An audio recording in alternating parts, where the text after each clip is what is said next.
to'yxonani ochib qo'yadigan o'sha chiroqlar bo'ladi.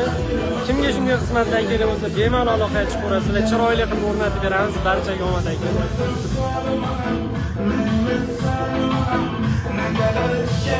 Gidip bile görüşenlerinde sevgi